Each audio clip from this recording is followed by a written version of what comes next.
Buenas tardes, nuestro equipo está compuesto por Ángela María Echeverry y quien les habla, Paula Betancourt. Nuestro video se enfoca en el autor Dilthey y la importancia de la historia. Este autor sostenía que las ciencias del espíritu son las ciencias de la cultura y la sociedad, que estudian las relaciones humanas en la historia, como lo son la historia, el derecho, la psicología, la política, la lingüística, la literatura, el arte, la religión, etcétera. Y por tanto deberían tener un tratamiento metodológico a las ciencias de la naturaleza, dado que estos son temas subjetivos, porque deberían centrarse en una realidad histórica, social y humana. Además, el estudio de las ciencias humanas supone una interacción de la experiencia personal, un entendimiento reflexivo de la experiencia y una expresión del espíritu en lo que tiene que ver con los gestos, las palabras, los actos, es decir, en definitiva, en todo lo relacionado con el discurso. Es por esto que para este autor, todo saber o conocimiento debe analizarse a la luz de la historia. Sin este conocimiento, el entendimiento solo puede ser parcial. En 1856, Dilthey se enfocó en el desarrollo de investigaciones científicas, empezando con el estudio de la historia de la Iglesia. En este proceso conoce a un autor que va a marcar de ahí en adelante toda su producción intelectual, que fue Friedrich Schleiermacher, y asume la posición de lo que tiene que ver con el círculo de la hermenéutica. Dilthey llegó incluso a escribir un libro sobre la vida de Schleiermacher en 1870. En 1883, Dilthey escribe su obra maestra, Introducción a las Ciencias del Espíritu, que es la raíz de lo que se conoce hoy como las ciencias humanistas. Podría considerarse este autor como un empirista, pero alejado de todos los supuestos epistemológicos que manejaban empiristas como Bacon y Locke. La escuela hermenéutica inspirada por el romanticismo alemán siempre puso mucho énfasis que el intérprete puede emplear su capacidad de penetración y de comprensión en combinación con el contexto cultural e histórico de los textos que se abordan, para así obtener un sentido original del texto. Por esta razón, Dilthey siempre pretendió una interpretación objetiva del texto. Sin embargo, posteriormente esta pretensión fue descartada por estudiosos de la hermenéutica. Bueno, yo voy a compartirles cuáles fueron los aportes de Dilthey a la hermenéutica. Uno de los principales aportes de Dilthey es quizá concebir unas ciencias humanas diferenciadas de lo que son las ciencias naturales, ya que el objeto de las ciencias naturales es estudiar fenómenos externos al ser humano, mientras el objeto de las ciencias del espíritu son el mundo de las relaciones entre las personas y lo que lleva a requerirse una diferenciación entre los métodos para abordarlas, mientras las ciencias naturales requieren un método que es de explicación. En el caso de las ciencias del espíritu, como lo explicaba ahorita Paula, todo esto que tiene que ver con el derecho, la literatura, el arte, todo lo que es como que proviene del interior del ser humano, requiere más bien unos métodos de comprensión para ser abordadas. Entonces, así que los fenómenos de la naturaleza se explican mientras los fenómenos sociales se comprenden. Bueno, para Dilthey, la hermenéutica es una técnica de estudio de las ciencias del espíritu, pero es un método que está alejado de la intención reduccionista que tiene, por ejemplo, el método científico, sobre todo en esa época. También es muy importante dentro de este método de comprensión que ofrece la hermenéutica el contexto histórico, ya que ese afán historicista de Dilthey lo lleva a proponer una hermenéutica como una interpretación que se basa en un previo conocimiento de los datos de la realidad que se intenta comprender, sea desde el punto de vista histórico o filológico.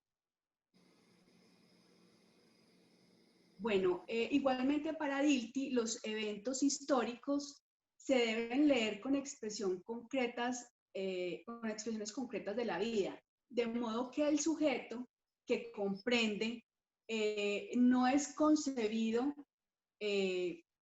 al modo fenomenológico como una conciencia pura, ascética y neutral, sino como una conciencia que es afectada por su experiencia vital, por su entorno, por su historia y por su contexto. Igualmente se puede afirmar que la hermenéutica propuesta por Dilthey permite comprender a un autor mejor que el propio autor. Se puede llegar a entender su propia obra porque una interpretación externa al autor permite de alguna manera nutrirla y alimentarla a través de el conocimiento de la época, del momento histórico, del contexto en el que vivía el autor, tal como también en su momento lo manifestó o lo propuso Schleiermacher.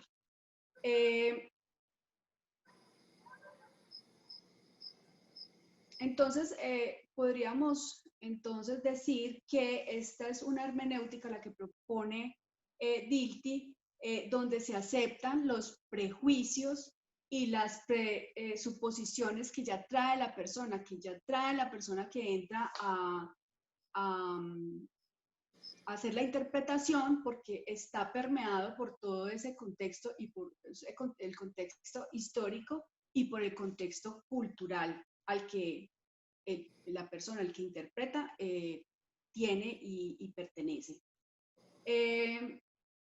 Bueno, se debe entonces tener en cuenta la parte interna, la parte, digamos, psicológica del autor, su entorno, igualmente la parte externa, todo lo que afecta desde el exterior al autor, para llegar a interpretar un texto de ese autor.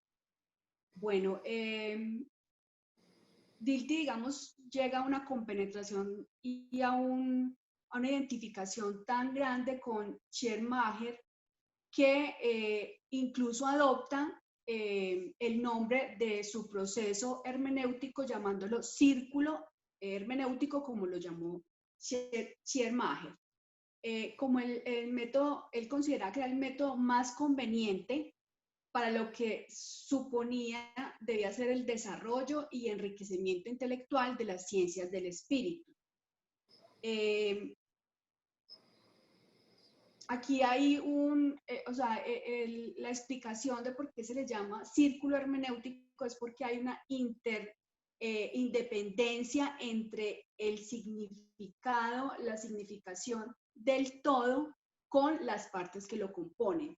Que es de alguna manera circular, no es ni lineal, sino no es ni inmediato ni lineal, es circular, o sea, es una relación en este sentido de las partes y del todo. Bueno, esperamos haber sido claras en lo que les estamos presentando, haber aportado un poco más al conocimiento de no solamente la hermenéutica, sino de Dilthey. Aquí también vemos cómo se grafica, cómo el intérprete, por ejemplo, hace una comprensión del texto teniendo en cuenta su contexto cultural e histórico y le da un sentido original a ese texto que está interpretando. Igualmente acá en este gráfico podemos ver lo que hablábamos sobre cómo se diferencia las ciencias de la naturaleza de o cómo él quiere, bueno, de hecho es así, se diferencian el objeto de las ciencias de la naturaleza con el objeto de las ciencias del espíritu, y esto nos lleva a tener que emplear métodos diferentes para su comprensión al momento de hacer la interpretación. Bueno, y para finalizar, queremos dejar como esta reflexión. en qué contexto o problema de investigación sería oportuno aplicar el método del círculo hermenéutico propuesto por Dilthey. Entonces, bueno, acá llegamos al final de nuestra exposición. Les agradecemos mucho la atención.